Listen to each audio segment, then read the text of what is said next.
best way I could describe the problems that we face here in this country, as well as the problem that the Federal Reserve faces, is that we're indeed between the rock and the hard place, because we have a serious problem. We don't talk about much how we got here. We talk about how we're going to patch it up. The bubble has been burst. We saw what happened after the NASDAQ bubble burst. We don't ask how it was created, and then we have a housing bubble, and it's deflating and then it's spreading. And yet nobody says, where does it come from? And what is the advice that you generally get? And that is, inflate the currency. They don't say inflate the currency. They don't say debase the currency. They don't say devalue the currency. They don't say cheat the people who are saved. They say lower the interest rates. But they never ask you, and I don't hear you say too often, the only way I can lower interest rates is I have to create more money.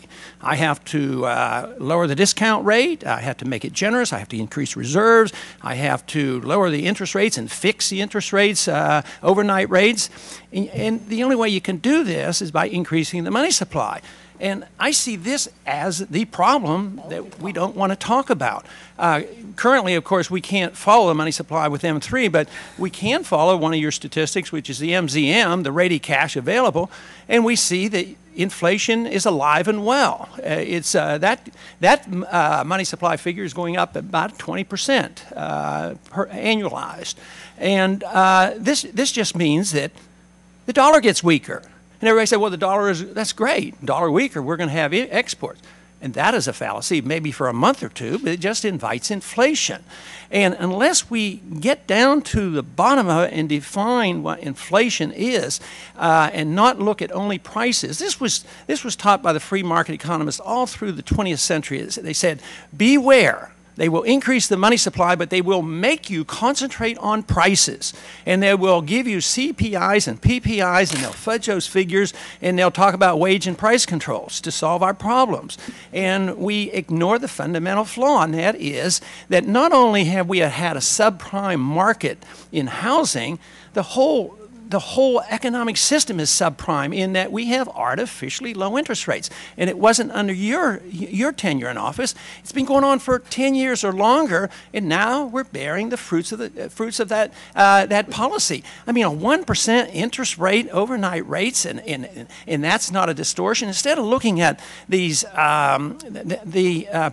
consumer prices, which nobody in this country really believes, we need to talk about the distortion, the malinvestment, the misdirection, the bad information that is gotten from artificially low interest rates. In many ways, some people refer to you as a price fixer, because you fix interest rates. The market is powerful and usually overwhelms and does come into play, but when the Fed fixes an interest rate at 1%, that is price fixing.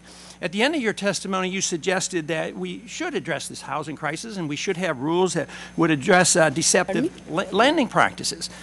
And I just think that is not the answer at all. The real deception is when we distort the value of money. When we create money out of thin air, we have no savings, yet there's so-called capital, there's money available, but it comes from what you have to do and the pressure is put on you. So I think we have to get back to the very fundamentals of where this problem comes from. And the bubbles occur when we have this malinvestment and the creation of new money. So my question boils down to this: how in the world can we expect to solve the problems of inflation, that is, the increase in the supply of money, with more inflation? Well, Congressman, first just a small technical point on the growth in money. Money growth has been pretty moderate over the last few years. The increase in MZM is probably related to the financial turmoil. People have been taking their savings out of risky assets, putting them into the bank, and that makes the money data show faster growth. So I'm not sure that's indicative of policy necessarily. What we're trying to do is follow the mandate that Congress gave us, and the mandate that Congress gave us is to look at employment and inflation as measured by domestic price growth. And as I talked about today, and I think you would agree that we do see risks to inflation, and we are taking those into account, and we want to make sure that prices remain as stable as possible in the United States. But how can you do this and pursue this the policy you have without further weakening the dollar. There's a dollar crisis out there, and people's money is being stolen. People who have saved, they're being robbed. I mean, if you have a devaluation of the dollar at 10%, people have been robbed of 10%. But how can you pursue this policy without addressing the subject that somebody's losing their wealth because of a weaker dollar, and it's going to lead to higher interest rates and a weaker economy? If somebody has their wealth in dollars and they're going to buy consumer goods in dollars, and it's a typical American, then the decline in the dollar, the only effect it has on their buying power is it makes imported goods more expensive. Yeah, but not if you're retired and elderly and you have CDs and their cost of living is going up no matter what your CPI says. Their cost of living is going up and they're hurting, and that's why the people in this country are very upset.